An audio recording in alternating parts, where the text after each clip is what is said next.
For the rest of this lecture, we introduce a number of basic to intermediate SQL problems dealing with strings, numerical computations, and date calculations.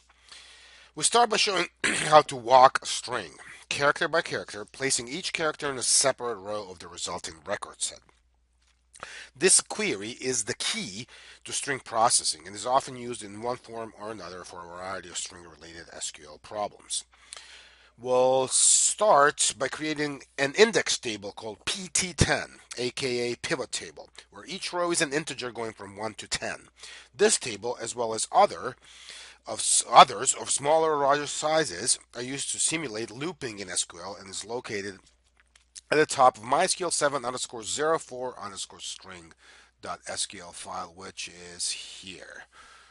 All right, so it's this guy right here. So what we're going to do is copy it, go to Toad, paste and run it. You'll see the PT table that has just indices named in the column named position of POS 1 through 10. Okay, right here. Okay, next, suppose you want to walk the last name of our customer employee ID 406 that we should be familiar with. Last name is Delk, D-E-L-K. Okay, so you should imagine the result as 4 rows. The first is capital D in it, the second lowercase e, the third lowercase l, and the fourth lowercase k. Okay, so first we're going to create a simple subquery that will select that employee from the employee temp table. Okay, so we'll put that over, let's say, we'll put that over here. How about here? Okay, select last name from employee temp. Okay, where last name is Delk. Okay, so it's nothing particularly spectacular. Let's just make sure that it runs by copy pasting it and get a single row, right? You get a single row in a single column, so a record set of a single cell with the name Delk in it. All right, so that's all there is to that. Going back to the code, we're going to create next a cross product of the single row record set, and we're going to name it EMP by putting a parenthesis before and after it. I guess it should be called something EMP last name, whatever. And we're going to create a cross product of that with the PT10 table. Okay, and then we'll select, as you'll see in a second, we'll select all the columns from that particular cross product. So this all should have been, I got it confused a little, this should have been over here. Okay, so we're going to select,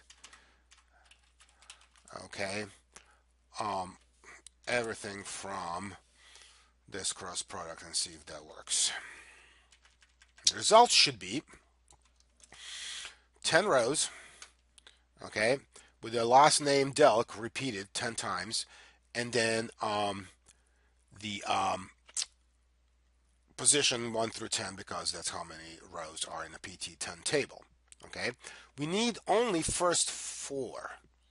Okay, and you now should imagine the position 1 representing letter D, position 2 representing letter E, 3 letter L, and 4 letter K. So we're going to cut this query down to size using a where clause for this outer query, okay, where pt10.position is less than or equal to 4, but we don't want a hard code number 4.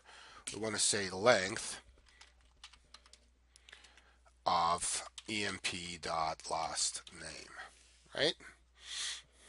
Okay, so if I test this, save, copy, paste, I should have the same thing but only the first 4 rows. Okay, now finally we're going to use a substring in a select form here. I'm going to try to nest this in a little bit as best as I can. Substring function in the select statement of the outer query to extract the appropriate characters from the last name Delk at different positions in every row. Okay, so the way the substring function works is sub str.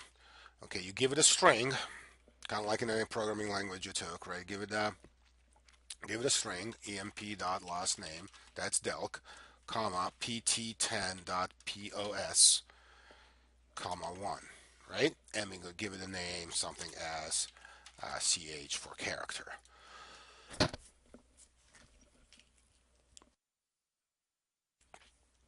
Now, what you're going to get is then from each one of those 4 rows that you just saw here, you're going to get from the last name extracted a substring of, oh, I didn't copy that right. Okay, one more time. Copy, paste. You're going to have extracted from that first column, last name, a substring of size 1, right? Just a letter, depending on the position. Okay, starting for a position, right? 1, 2, 3, and 4. Okay.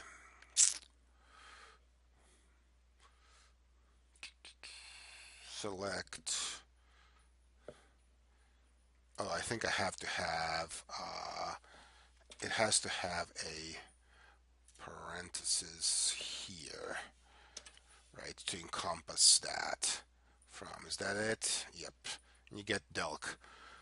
Spelled row by row. That's walking the string character by character. Okay, so I gotta check this. I need an open parenthesis here and a close parenthesis here. Okay, because this select statement here is the source for the from clause, and didn't like it not having the parentheses because it's a cross product here, I suppose. Okay, I'm gonna save that change and switch back to the presentation. Okay, now the next example creates a comma separated values or CSV list from employee last names using group concat functions shown at the bottom of the slide. The names are ordered by employee IDs and grouped by rank to create 2 rows in the resulting record set. As you'll see, the CSV list of managers and another one for the clerks. So let's switch back to the code. Okay, that's the second one. Group underscore concat, open close parenthesis, last name. Okay, order by employee ID, space separator is a comma. I'm going to call this EMP list. Okay, from employee grouped by rank. Okay, so he's going to concatenate last names ordered by employee ID, having a comma as a separator as EMP list from employee and group by rank. So let's see if that works. So it's all useful in generating. Nope.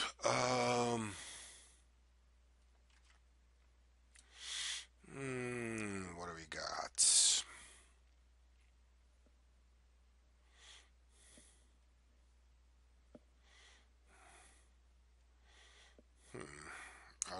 I don't see where the problem is.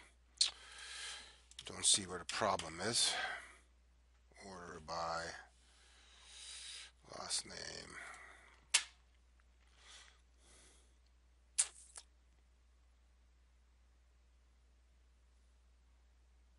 Oh, I don't think there's a comma here. This is all one. Yeah, wow, this is weird. This is all one argument for the concat. Okay, so let me check that. Let me clear that. So there's no comma here. Okay, so you can see the 2 lists. A longer one of all the clerks listed in this first row, right? Separated by commas. It's a long list because there's, I guess, 80 something, because there's 1, 2, 3, 4, 5, 6, 7, 8, 9, 10, 11, 12, 13, 14, 15, 16, excuse me, managers. So now I guess 81 of the clerks. Okay, I'm assuming everybody has a designation, and I think they do. Okay, going back um, to the presentation. I think this might be a good place to pause.